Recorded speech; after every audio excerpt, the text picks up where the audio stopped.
राती जाना मैनू प्यार कर ले। हेलो एन्ड नमस्ते साथीहरु, you all are welcome back to new tutorial video. आज हामी सिक्नेछौँ आफ्नो भिडियोमा HDR ब्राउन इफेक्ट कसरी हाल्ने। त्यसको लागि यो भिडियोलाई अन्तिमसम्म हेरिदिनु होला र कतै पनि स्किप नगरिदिनु होला र यस्तै खाली ट्रेन्डिङ भिडियोहरुको लागि हाम्रो यो च्यानललाई सब्स्क्राइब गरेर अल नोटिफिकेसनमा ट्याप गर्न नबिर्सिनु होला। So hey guys, let's start the video. साथीहरु, त्यसको लागि लाइट मोसन एपलाई ओपन गर्नु होला। ओपन गरिसकेपछि यहाँ हेर्न सक्नुहुन्छ प्लसको आइकन, यसमा ट्याप गर्नु होला। यहाँबाट 9:16 को रेसियो सिलेक्ट गरेर क्रिएट प्रोजेक्टमा ट्याप गरिदिनु होला। यति गरिसकेपछि प्लसको आइकनमा ट्याप गर्नु होला, मिडियामा जानु होला, यहाँ ट्याप गर्नु होला र यहाँबाट आफ्नो भिडियोलाई सिलेक्ट गर्नु होला। जस्तो कि म यहाँ सिलेक्ट गर्दैछु, हेर्न सक्नुहुन्छ। म यसलाई सिलेक्ट गरेँ र प्लसको आइकनमा ट्याप गरिदिनु होला। यति गरिसकेपछि हेर्न सक्नुहुन्छ हाम्रो भिडियोमा यस्तो आइसकेको छ। अब चाहिँ हामी यहाँ ट्याप गर्छौँ, इफेक्टमा जान्छौँ, एड इफेक्टमा जान्छौँ र ड्र्याग गरेर तलाउनु होला र हेर्न सक्नुहुन्छ अदरको अप्सन, यसमा ट्याप गर्नु होला र यहाँबाट हामी च्यानल रिम्याप HSB वाला सिलेक्ट गर्छौँ। यति गरिसकेपछि स्ट्यान्डर्ड सेटिङमा प्लसको आइकनमा ट्याप गरिदिनु होला। यति गरिसकेपछि माथि हेर्न सक्नुहुन्छ एजको लाइन, त्यहाँबाट हामी यसलाई सिलेक्ट गर्छौँ र यहाँ ट्याप गरिदिन्छौँ। यति गरिसकेपछि फेरि इफेक्टमा जानु होला, एड इफेक्टमा जानु होला र यहाँ चाहिँ हामी लेख्छौँ सेचुरेसन एन्ड भाइब्रेन्स। हेर्न सक्नुहुन्छ म लेख्दैछु, हेर्न सक्नुहुन्छ सेचुरेसन एन्ड भाइब्रेन्स आइसकेको छ, यसमा ट्याप गर्नु होला। यति गरिसकेपछि फेरि स्ट्यान्डर्ड सेटिङमा ट्याप गर्नु होला। यति गरिसकेपछि हेर्न सक्नुहुन्छ यस्तो आइसकेको छ। अब चाहिँ हामी सेचुरेसन / भाइब्रेन्समा ट्याप गर्छौँ। यहाँबाट सेचुरेसनलाई आफ्नो भिडियोको एकर्डिङ मिलाउनु होला। म चाहिँ यहाँ मिलाउँदैछु, हेर्न सक्नुहुन्छ। यहाँ हेर्न सक्नुहुन्छ म मिलाइदिइसकेँ। अब चाहिँ भाइब्रेन्सलाई केही पनि नगर्नु होला, त्यस्तै छाडिदिनु होला। र अब यहाँ ट्याप गर्नु होला। अब चाहिँ फेरि भिडियोमा ट्याप गर्नु होला, इफेक्टमा जानु होला, एड इफेक्टमा जानु होला र यहाँ चाहिँ हामी लेख्छौँ, यहाँ चाहिँ हामी स्टार लेख्छौँ र यहाँ हेर्न सक्नुहुन्छ थर्डमा सिम्पल स्टार फिल्ड, यसमा ट्याप गर्नु होला। यति गरिसकेपछि फेरि स्ट्यान्डर्ड सेटिङमा प्लसको आइकनमा ट्याप गरिदिनु होला। यति गरिसकेपछि हेर्न सक्नुहुन्छ हाम्रो भिडियोमा यस्तो भइसकेको छ।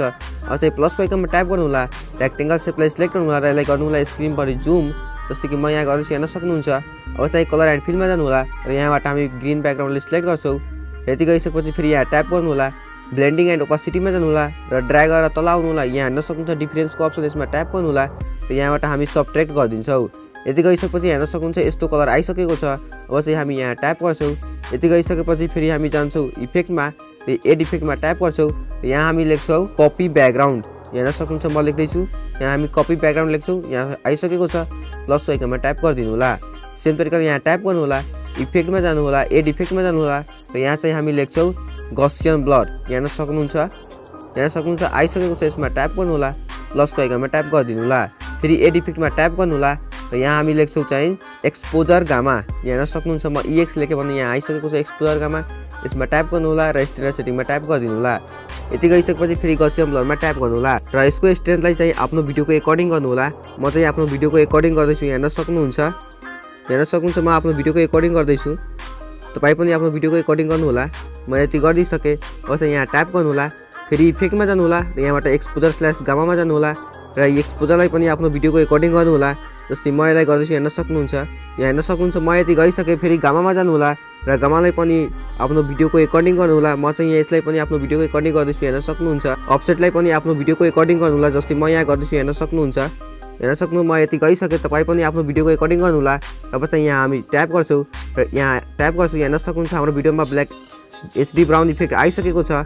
अब चाहिँ हामी प्लसको आइकनमा ट्याप गर्छौँ, रेक्टेङ्गल सेपलाई सिलेक्ट गर्छौँ, त्यसले हामी गर्छौँ स्क्रिनभरि जुम, कलर एन्ड फिलमा जान्छौँ, यहाँबाट व्हाइट कलरलाई सिलेक्ट गर्छौँ, यहाँ ट्याप गर्नु होला। यति गरिसकेपछि फेरि ब्लेन्डिङ एन्ड ओपासिटीमा जानु होला र हेर्न सक्नुहुन्छ कन्ट्रास्ट, यसमा ट्याप गर्नु होला र यहाँबाट ओभरले गरिदिनु होला र यहाँ प्रेस गर्नु होला र अब चाहिँ भिडियोको लास्टसम्म जानु होला र यहाँ प्रेस गरेर यसको साइजलाई गरिदिन्छौँ हामी लार्ज र फेरि ड्र्याग गरेर सुरुमा आउनु होला, फेरि रेक्टेङ्गल 1मा ट्याप गर्नु होला र भिडियोको लास्टसम्म आउनु होला र यहाँ प्रेस गरेर गरिदिनु होला भिडियोको लास्टसम्म। सो फाइनली गाइज, हेर्न सक्नुहुन्छ हाम्रो भिडियोमा HD ब्राउन इफेक्ट आइसकेको छ। अब चाहिँ हामी यहाँ ट्याप गर्छौँ, एक्सपोर्टको अप्सनमा ट्याप गरेर यसलाई गरिदिन्छौँ export. Thank you so much for watching this video. र यस्तै भिडियोहरूको लागि हाम्रो यो च्यानललाई सब्सक्राइब गरेर अल नोटिफिकेसनमा ट्याप गर्न नबिर्सिनु होला।